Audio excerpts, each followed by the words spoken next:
We all possess a voice inside of our minds, narrating every second of our days.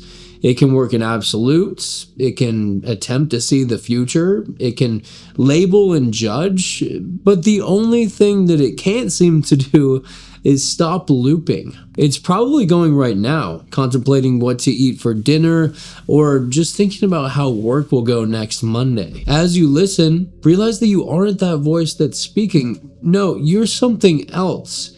An observer, a watcher, the self. You monitor your neighbors as they trample around inside of your head. And what's beautiful is that once you stop identifying with that voice, the chains loosen. You realize that the voice isn't commanding you, rather, it's a chatty roommate that's trying its best to offer you help. Over time, you may notice that certain thought loops occur more than others. Some are positive, while most are actually negative. That's because our brains have a built-in negativity bias. Either way, these are conditioned responses that occur to triggers in life.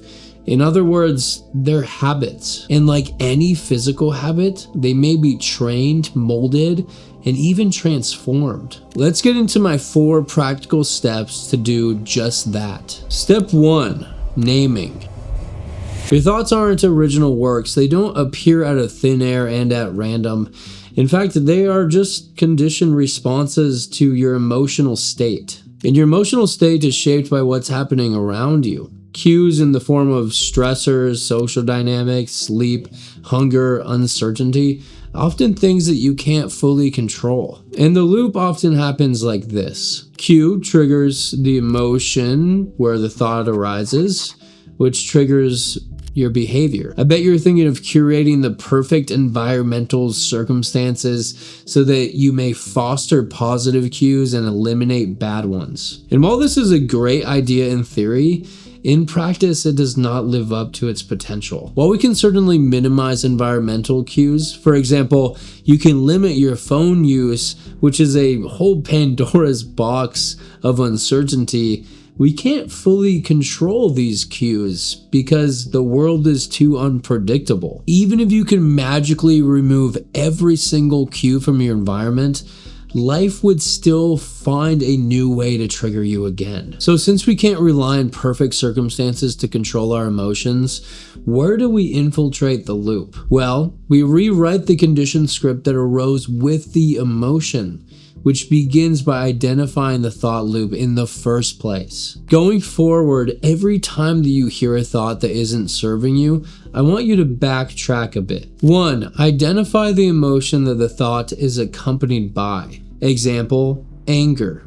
2. Identify the cue that triggered the emotion. Example, someone cut me off in traffic. This may require some practice, but as long as you're patient with yourself and attentive, it will eventually feel like second nature. This is such an amazing habit because it provides you with powerful data. By backtracking the thought to the original cue that initiated the whole loop, means that you will be better prepared next time you run into that same cue. It's like our nervous system braces so that it's ready to adjust its response in the future. Next, I want you to write down the literal thought loop that arises with the emotion. Like, literally write it down immediately.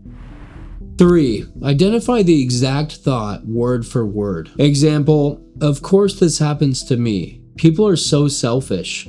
I'm gonna be late now.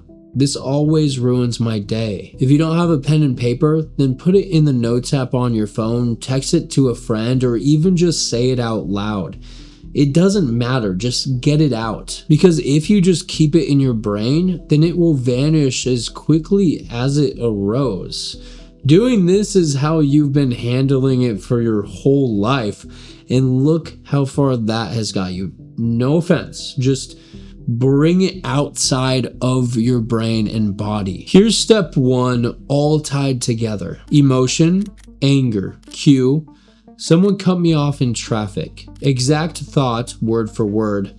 Of course this happens to me. People are so selfish, I'm gonna be late now. This always ruins my day. Step 2, distancing.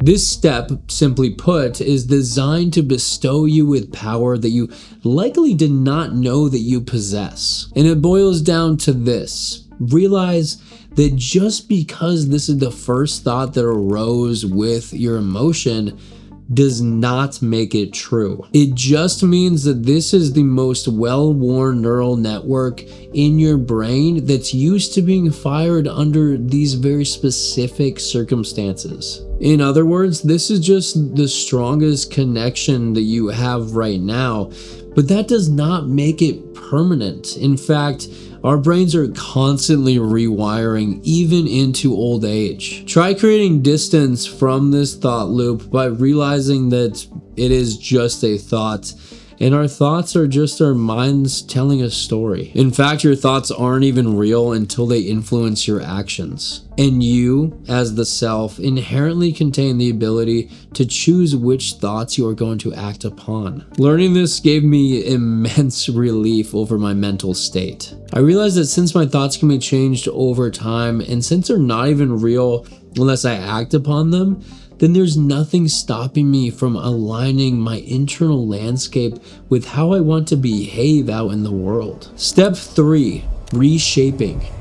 Now we come to the fun part, literally reshaping the thought that arose with the emotion. After you write down the first thought that arose with the emotion and reminded yourself that just because it won first in the race does not mean that it's true, begin to question its words. Say you ate ice cream to end a long day and you hear, "I ruined everything.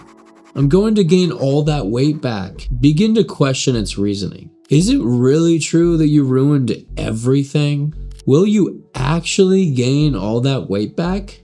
What's the actual impact of this one choice? Questioning this thought is a vital step because your brain needs evidence in order to set new conditions. Reshaping the thought with forced positivity or grandiose outcomes will not work because your brain will be able to tell that you are lying. For instance, you can't just reshape the thought into, "I'll never fail again because I am perfect and perfect people don't eat ice cream." Your brain will see right through this because you're human, not a machine, and humans make mistakes. So if you attempt to declare the reshaping of the thought in absolutes, it'll be like firing a gun with blank bullets. Instead, this reshaping should be a feasible modification. Something that's still pushing the boundaries of your usual behavior so that it's still within the realms of reason to your subconscious, but not something that's attempting to turn you into Superman. Try using your answers to the line of questioning that we asked earlier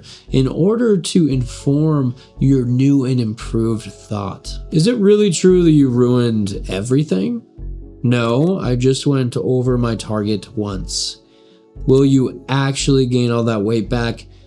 No, I'm just shaming myself because I'm upset at this moment. What's the actual impact of this one choice? That it will be used as a stepping stone towards stronger discipline. Now you have all of the ingredients to bake a thought with accuracy that will actually assist you in the future. We went from, "I ruined everything, I'm going to gain all that weight back," to now the new and improved thought pattern, "I went off my plan once. That's not permanent failure, it's data.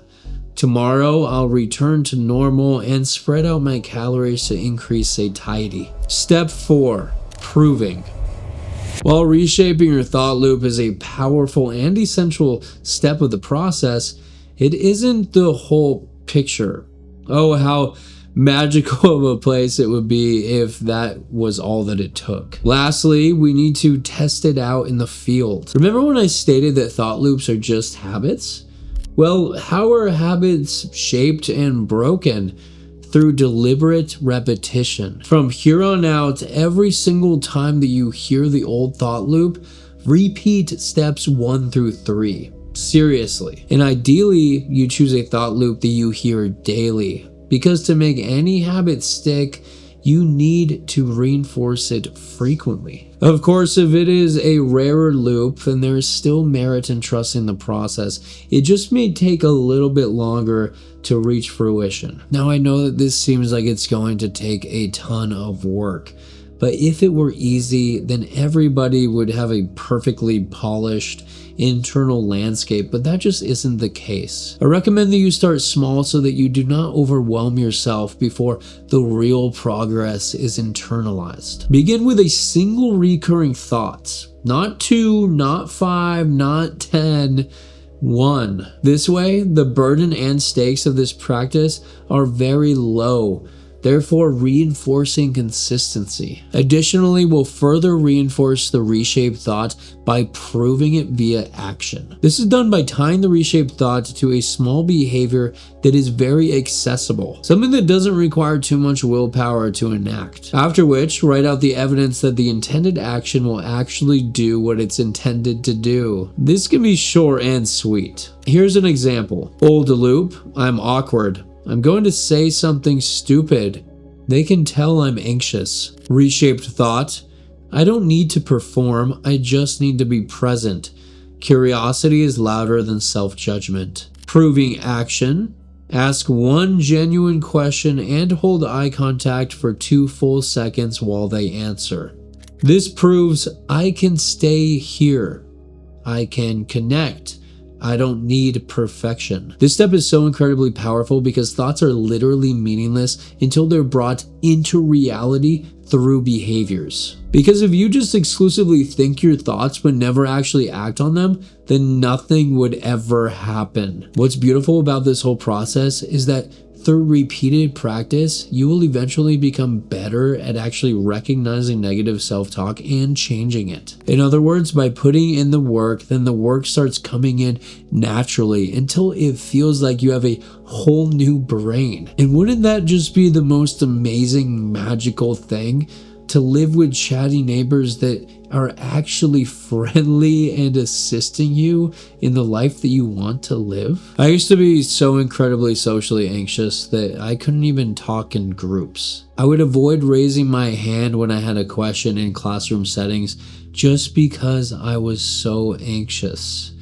In fact, it probably led me to do less than so great on many exams. I would also stutter in a lot of conversations, which was brutal for my self-esteem. It took me a long time, but I waddled my way through this process on my own terms in my own way. I wish that I had the same resources that you all have now, but back then, it would have saved me a lot of internal pain. If you guys feel like sharing, then I would love to hear what you intend to work on. What caliber of chatty roommates are you dealing with, and how is the process unfolding for you? I'd be overjoyed to be a part of a community where we all come together with the common goal of lifting each other up and improving ourselves. Thanks so much for watching. Please like, subscribe, and ring the bell, and have an amazing day. Thank you.